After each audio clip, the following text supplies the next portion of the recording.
She is running. He is chained to the hood of the car hunting her.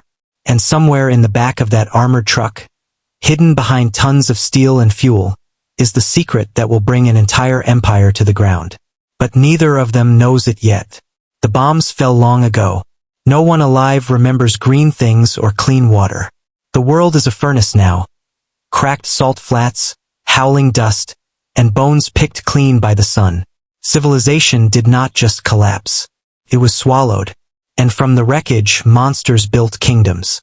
The biggest monster of all sits atop a mountain of rock and fresh water. His name is Immortan Joe. He is rotting alive.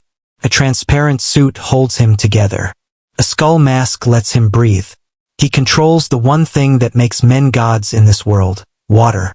Below his citadel, thousands of starving people press against the dirt, hands raised, mouths open, begging.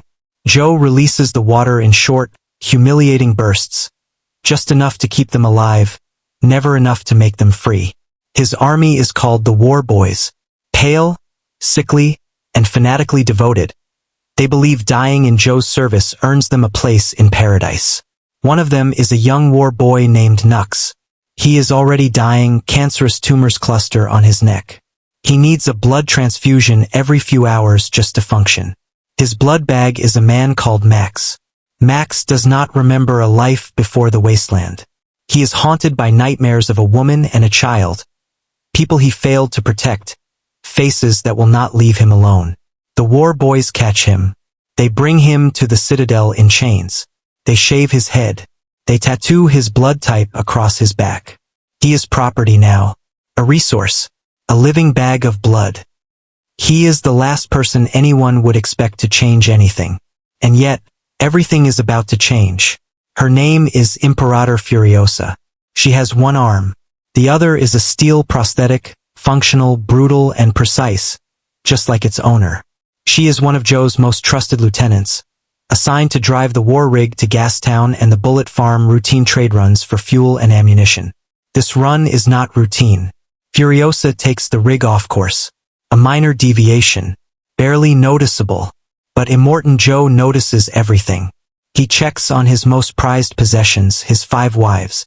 They are women selected for breeding, locked in a vault, fed and protected not out of kindness but because they carry his legacy. And they are gone. Joe does not rage. He does not scream. He simply puts on his mask, climbs into his car, and calls in every force he has. The chase begins. Nux straps Max to the hood of his car like a figurehead on a warship.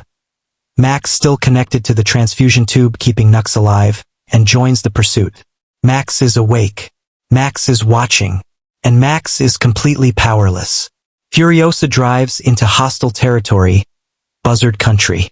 The buzzards are scavengers who inhabit the irradiated Badlands, driving vehicles plated in car wreckage and scrap metal that fold open like metal flowers to reveal hidden weapons. They attack. The rig's escort fights back. Short, violent, chaotic. But what they do not know is the escort is helping Furiosa because they think this is a normal run. They have no idea she has smuggled 5 human beings inside the tanker. Joe's forces catch up before the buzzards are dealt with. Both attacks converge on Furiosa at once. The battle is brutal and beautiful and completely insane. War boys vault between vehicles like acrobats. Furiosa doesn't flinch. She calculates. She drives. She turns the rig directly into a wall of black storm clouds. A sandstorm the size of a mountain. Most of Joe's army pulls back. But Nux doesn't. He drives straight in after her. Max, still strapped to the hood, screaming against the wind, and inside the storm, Nux attempts something desperate. He tries to sacrifice himself to destroy the rig. The impact tears the car apart. Max is thrown free. Nux survives. The storm passes, and when the dust settles, Max is alone, in the middle of the wasteland, next to a wrecked car, with no weapons, no water, and no plan. He walks. That figure is Furiosa. She is repairing the rig with calm, mechanical efficiency. And standing around her, in white cotton, barefoot on hot sand, are 5 young women. Max has no idea who they are. He is about to find out. That is when he makes the discovery that changes everything. because these women are not prisoners. They are not refugees. They are cargo so valuable that the most powerful man in the world is about to burn the entire wasteland down to get them back. Max does not ask questions. He takes the rig. Furiosa looks at him without fear. He has a gun. She has nothing. They make a deal. She will drive. He will navigate. Together, they will reach the green place. An idyllic land Furiosa remembers from her childhood. Before she was taken, before the Citadel, before all of it. A real place. With soil. And water. And life. Max agrees. Not because he trusts her. He doesn't trust anyone. But because the alternative is dying alone in the sand. But what he did not know was, he has just agreed to escort the most valuable cargo in the wasteland directly through the most dangerous stretch of road in the known world. The 5 wives are introduced one by one. Among them is a woman named Angharad. She is pregnant, and the most important to Joe. She is what he is chasing. She is what he will not stop chasing. Nux, left behind by the storm. Humiliated. Furious. He sneaks onto the rig to kill Furiosa and reclaim his honor. The women find him first. They overpower him and throw him out. But Joe's forces are closing in again. And there is one more obstacle ahead. The canyon. Controlled by a massive biker gang, the Rock Riders. Furiosa knows them. She negotiates safe passage. The deal holds, until Joe's army appears on the horizon. The bikers pivot. They turn on Furiosa. The canyon erupts. The Rock Riders detonate the walls to block Joe. But Joe drives a monster truck over the rubble. Furiosa was not born in the Citadel. She is someone who was stolen as a child but reframes it. A clan takes her as a child, steals her from the only people who ever loved her. Everything she builds, the rank, the rig, the trust of Joe, is a decades-long setup for this single moment. She was never his lieutenant. She was always his prisoner, waiting for the right time to run.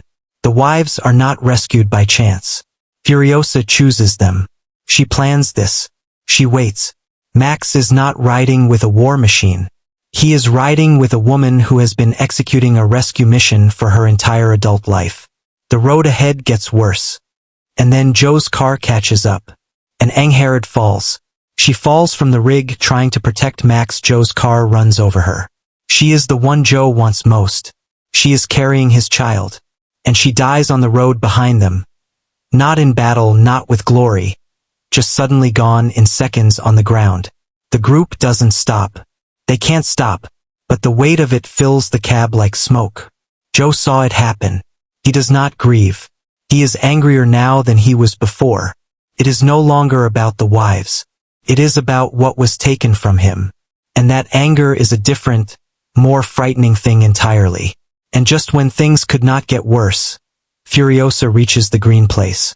And it is gone. Furiosa walks through the swamp.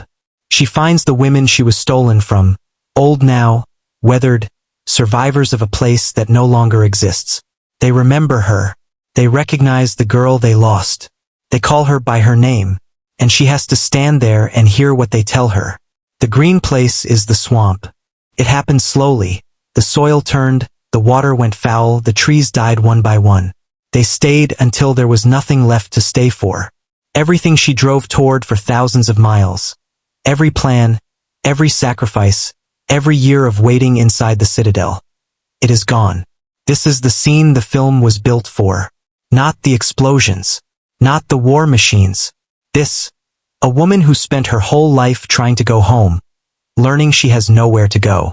The remaining Vuvolini, the last survivors of her clan, had planned to ride motorbikes east across the salt flats, deeper into the unknown, hoping to find new land. They invite Furiosa to join them. Max listens from a distance. He looks at his hands. He sees the face of the child he could not save. He walks toward them. He has a better idea. Turn back, he says. Go back to the Citadel. Joe has pulled his army out to chase them east. The Citadel is undefended. It holds water, real water, in massive quantities. It holds green growing things. It holds everything Joe hoarded while the people below starved. And if they can get back before Joe does, they can take it. It is a suicidal plan. They will have to drive straight through Joe's forces. Everyone agrees. The drive back is the most violent stretch of the film, and also the most purposeful. The Vuvolini fight without hesitation. These are women who survived the end of the world. Nux, who was once a fanatic willing to die for Joe's glory, now has something more valuable than paradise to die for. He is capable. He has chosen a real person over an abstract belief. Furiosa is shot. She is dying. She knows it. She keeps driving. Joe pulls his car in front of the rig to slow it. Max battles Joe's enormous son, Rictus, on the moving truck, a giant of a man, powerful enough to bend metal with his hands. Toast is captured. Joe pulls her into his car as a hostage. But Toast is not fragile. She looks at the instruments in Joe's car. She picks up a weapon. She is calm and precise, and she distracts Joe just long enough. Furiosa reaches through Joe's car window with her mechanical arm, and she rips off his breathing mask. Joe needs that mask to live. Without it, he suffocates. He dies on the road, grotesque, slow, humiliated, the same road his car drove over Angharad. Nux sacrifices himself by wrecking the rig in the canyon, blocking Joe's remaining forces and sealing their escape. Max gives Furiosa his blood. His blood, the thing the war boys used him for, the thing that made him property, the thing that reduced him to a resource. He gives it freely in the back of a car to keep her alive. The gates open. Joe's body is held up for the crowd to see. The people erupt. War boys who spent their lives worshipping him stand in stunned silence, then lower their weapons. The water is released. Not in careful, humiliating bursts, but fully, crashing down over the crowd in torrents. Furiosa is lifted up. The wives, the Vuvolini, the Citadel is theirs. Max stands at the edge of the crowd. Furiosa looks down and finds him. A single glance passes between them. A recognition, a gratitude, something that does not need words. He turns. He walks into the crowd. He disappears. He came from nowhere. He is going back to nowhere. The world is not fixed. One tyrant is dead and the wasteland still stretches in every direction. But something has shifted, something small and real and irreversible. The water is running. And somewhere in that crowd, the people who were starving are drinking. That glance between Max and Furiosa. Is that a goodbye or a beginning? Drop your answer in the comments. Would you follow Furiosa or ride with Max? If the story hit different, watch our next recap on another film where one woman rewrites the rules of survival from the inside out. You won't see the ending coming.